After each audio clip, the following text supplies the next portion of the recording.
बिस्मिल्लाहिर्रहमानिर्रहीम। आदाब नाजरीन, मिस्टर नरेंद्र मोदी वज़ीर आज़म की हैसियत से अपनी दूसरी मियाद के लिए 30 मई को हल्फ लेंगे। तख्वों के ऐन मुताबिक तकरीब हल्फ बर्दारी में पड़ोसी मुल्क पाकिस्तान के वज़ीर आज़म इमरान खान को मदऊन नहीं किया गया।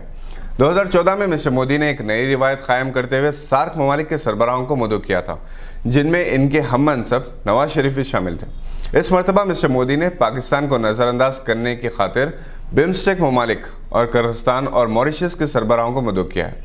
बिम्स्टेक ममालिक में पाकिस्तान शामिल नहीं है। बिम्स्टेक यानी bay of Bengal initiative for multi sectoral technical and economic cooperation यानी बांग्लादेश, हिंदुस्तान, म्यांमार, श्रीलंका, थाईलैंड, नेपाल और भूटान शामिल है। इस तकरीब में बांग्लादेश की वज़ीर आज़म हसीना वाजिद अपनी मसरूफियात की बिना पर शिरकत नहीं कर पाएंगी। उस वक्त सारी दुनिया की निगाहें और तवज्जो इस बात पर मरकूज थी कि आया हिंदुस्तान पाकिस्तान को दावत देता है या नहीं। ताहम ये बात पहले से ही तवक्को के मुताबिक रही कि मिस्टर मोदी ने पाकिस्तानी वज़ीर आज़म को नज़रअंदाज किया। हालांकि इमरान खान खुद के वज़ीर आज़म बनने से लेकर मिस्टर मोदी के दोबारा वज़ीर आज़म बनने तक बार बार इन ख्यालात का इजहार किया कि पाकिस्तान हिंदुस्तान के साथ अमन और खुशगवार ताल्लुकात चाहता है। 2 दिन पहले ही इमरान खान ने फ़ोन पर मिस्टर मोदी से बातचीत की थी। हिंदुस्तानी वज़ीर आज़म ने जिनकी कामयाबी बालाकोट पर सर्जिकल स्ट्राइक के नाम पर फ़िज़ाई हमले ने बड़ा अहम रोल अदा किया और इनके अलावा बीजेपी लीडर ने बार बार अपनी तकारीर में पाकिस्तान को वार्निंग दी, बल्कि यहाँ तक कहा कि हिंदुस्तान घर में घुसकर हमला कर सकता है। चुनांचे बीजेपी की कामयाबी में पाकिस्तान की मुखालिफत का बड़ा अमल दखल रहा। शायद यही वजह है कि मिस्टर नरेंद्र मोदी ने फौरी अपने मुखालिफ पाकिस्तान रवैये पे तब्दीली नहीं लाना चाहते थे।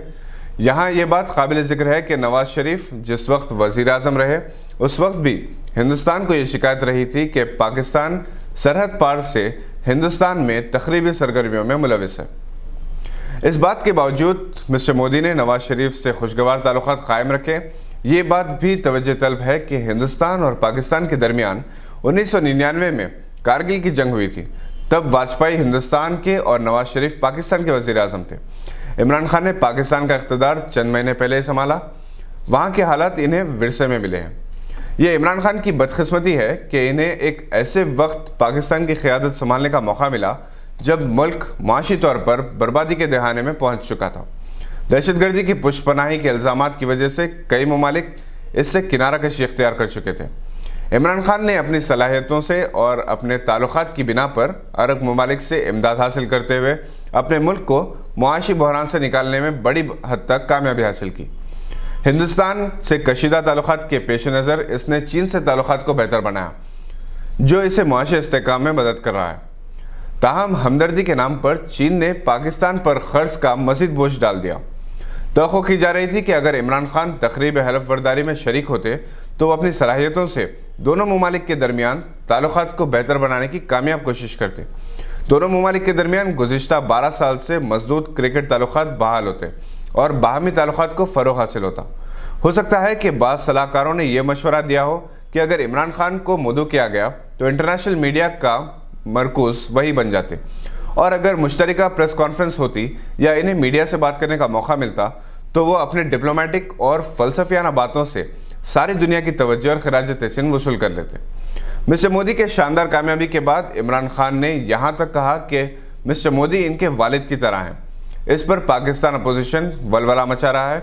इमरान खान की बदकिस्मती है कि वो ऐसे मुल्क की क़यादत कर रहे हैं जिसमें अवाम से लेकर सियासी जमातें तक खुद अपने मुल्क के दुश्मन हैं। बेशतर सियासतदानों ने अपने मुल्क को जी भर कर लूटा है और इमरान खान पाकिस्तान की तारीख के वाहिद सियासतदान हैं जिन्होंने अपनी ज़ात से पाकिस्तान को बहुत कुछ दिया है। हिंदुस्तान और पाकिस्तान के उन लोगों को मायूसी हुई है जो दोनों ममालिक में दोस्ती और अमन चाहते थे। ये अजीब इत्तेफाक है कि इस वक्त उन दोनों ममालिक के सरबराह मिस्टर मोदी की तकरीब हल्फ बर्दारी में शिरकत कर रहे हैं जहाँ मुसलमानों पर जुल्म ढाया जा रहा है, जिनमें म्यांमार और श्रीलंका काबिल ज़िक्र हैं। म्यांमार की सरबराह के तो नोबल इनाम अमन भी वापस ले लिया गया था। बहरहाल हुकूमत का जो भी फैसला है हो सकता है कि इसके सियासी हिकमत अमली और तवील मुद्दती मंसूबे का हिस्सा हो। हमारी नेक तमन्नाएं साथ हैं। ये थी आज की अहम खबर पर नज़र। देखते रहिए गवाह।